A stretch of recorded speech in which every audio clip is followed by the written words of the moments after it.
कहानी है सारंगपुर के सीहोर जिले की, जहाँ की सिर्फ दो ही चीजें मशहूर थी। एक वहाँ उगने वाला मक्का और दूसरा रघु करतब वाला। रघु पहले एक चाबी वाला था जो लोगों के तालों की चाबियाँ बनाया करता था, लेकिन चाबियाँ बनाते बनाते रघु ने ऐसी महारत हासिल कर ली कि वो सिर्फ एक पिन से कोई भी ताला खोल सकता था।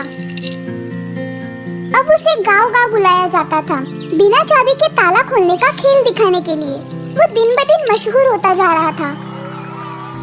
एक दिन मेरा नाम पूरे राज्य में मशहूर हो जाएगा। हाँ हाँ हो जाएगा, लेकिन अब पहले खाना तो खा लीजिए। धीरे धीरे रघु का घमंड बढ़ता जा रहा था। अरे रघु नहीं, रघु जी बोलो। मैं एक बहुत ही मशहूर कलाकार हूँ। तुम मेरा नाम आदर के साथ लिया करो। रघु वहाँ से चला गया और गांव वाले आपस में बातें करने लगे। पता नहीं इस रघु को क्या हो गया है। उसे अपने हुनर पर बड़ा गर्व है। क्या उसे लगता है कि उसके जैसा करतब करने वाला कोई नहीं है? हाँ, यही बात है। भगवान करे कोई ऐसा आए जो इसकी घमंड तोड़ दे। यहाँ रघु अपना खेल दिखाने में व्यस्त था और वहाँ महाराज के लाडले राजकुमार जीत अपनी युक्ति से शतरंज का खेल जीतते ही जा रहे थे।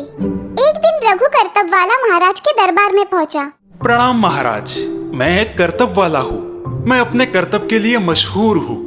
ऐसा कोई ताला नहीं है जो मैं खोल ना सकूं। या ऐसा कह लीजिए कि ऐसा कोई ताला बना ही नहीं है जिसे मैं ना खोल सकूं। चाहे तो आप मुझे आजमा लीजिए, ऐसे ही मैं इतना मशहूर नहीं हूँ। अच्छा, तो तुम्हारी परीक्षा हमारे युवराज जीत लेंगे। युवराज जीत, आप चाहे जैसा भी ताला बना लीजिए, मैं उसे खोल दूंगा। चाहे तो मुझे अलमारी में बंद करके नदी में फेंक दीजिए, मैं उसे भी खोल लूंगा। क्या तुम्हें यकीन है? जी युवराज।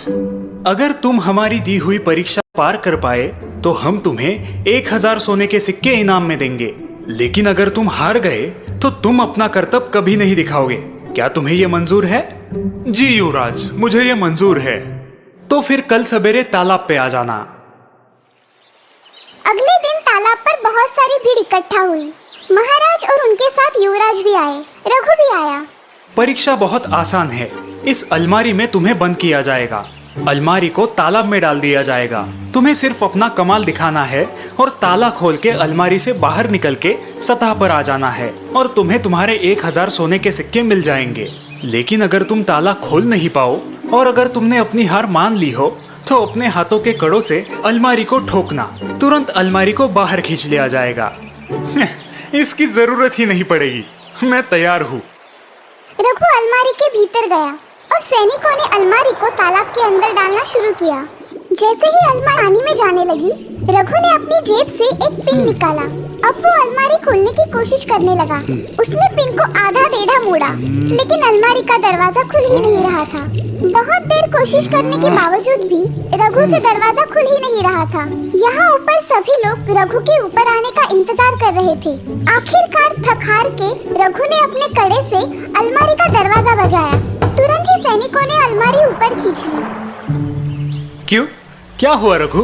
तुम तो इतने डिंगे हाँक रहे थे। कहाँ गया तुम्हारा हुनर? तुम्हें अपने आप पे तो बड़ा घमंड था। क्या हुआ? सारा घमंड टूट गया? रघु का सिर शर्म से झुक गया। लेकिन आज तक ऐसा कभी हुआ ही नहीं कि मैं कोई ताला खोल नहीं पाया। ये पहली बार है। वो इसलिए क्योंकि इस अलमारी में ताला था ही नहीं। मतलब?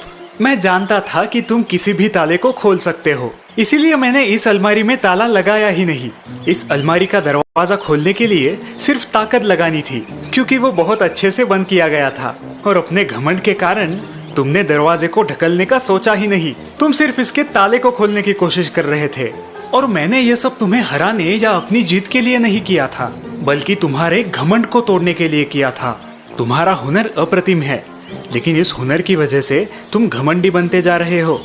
ये गलत था। मैं अब समझ गया युवराज। अब से मैं कभी करतब नहीं दिखाऊंगा। नहीं, तुम्हें अपनी गलती समझ आ गई ना, यही बड़ी बात है। तुम अपना करतब जारी रखो। और इस तरह युवराज ने